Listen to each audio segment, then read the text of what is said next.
Olá pessoal, tudo bem? Aqui quem fala é Marco Aurélio, estudante de nutrição da Universidade de Guarulhos 1.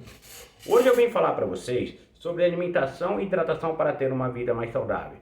Quais os alimentos que nós temos que consumir mais, quais nós temos que consumir menos, né? Vamos falar de alimentação saudável.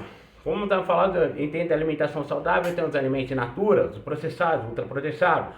Vamos falar da água, vamos falar do sal. E primeiramente vamos falar da água. A água, nós devemos ter um consumo médio, segundo a Organização Mundial da Saúde, de 2 a 3 litros por dia.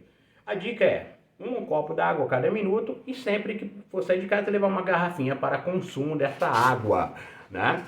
Importante manter a água, é importante, hein, gente, para manter o equilíbrio no organismo da linfa, é o principal componente do sangue e das secreções corporal, tá? Interfere no processo de digestão, absorção, metabolização e excreção do nosso organismo. Além disso, mantém a temperatura corporal. Agora vamos falar um pouquinho de alimentos in natura. Quais são eles? São obtidos diretamente da natureza, não sofrem qualquer alteração ao deixar o meio que veio, né? Os alimentos minimamente processados, quer dizer, eles podem sofrer algumas alterações, como retirada dos cortes das partes não desejadas e não comestíveis, pode ter uma refrigeração, um congelamento, mas sem passar por uma adição com suporte de açúcar, sal, óleo, gorduras, outras substâncias que venham aumentar a vida útil e conservar, né? Então, deve ser a base de alimentação diária, e exemplos deles são frutas, verduras, legumes e cereais como arroz, feijão e as nossas carnes, né? Frango, peixe, carne de porco, de boi, entre os outros.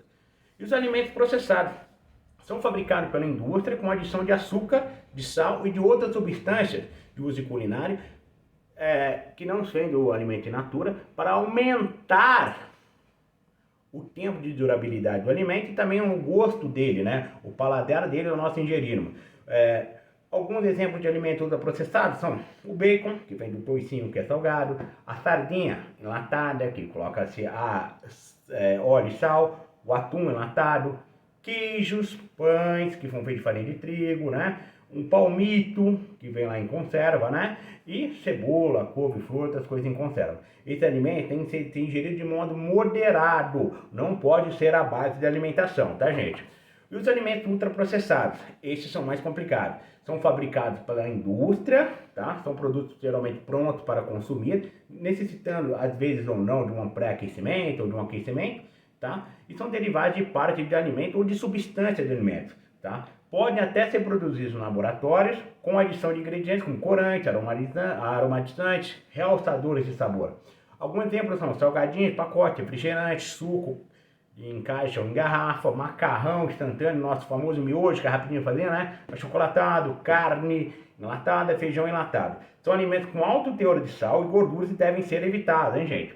O excesso de consumo de alimentos ultraprocessados contribui para o desenvolvimento da obesidade, diabetes, pressão alta e câncer. Agora vamos falar um pouquinho de sal. A OMS, a Organização Mundial da Saúde, preconiza que o consumo de sal não pode passar 5 gramas por pessoa ao dia, né? Mas o brasileiro consome 10. Porém, quando falamos de sal, nós estamos falando só do sal ali relacionado ao alimento, né? Do sal saleiro. E também os temperos prontos, caldos concentrados, molhos prontos e salgadinhos. Esse alimento acima deve ser evitado, gente. Os alimentos que eu acabei de falar para vocês, eles não devem ser a base da alimentação nossa, né? Lembre-se que antes de consumir sal demais, pode te levar a ter complicações como AVC, obesidade, câncer, pressão alta e doenças no coração, tá?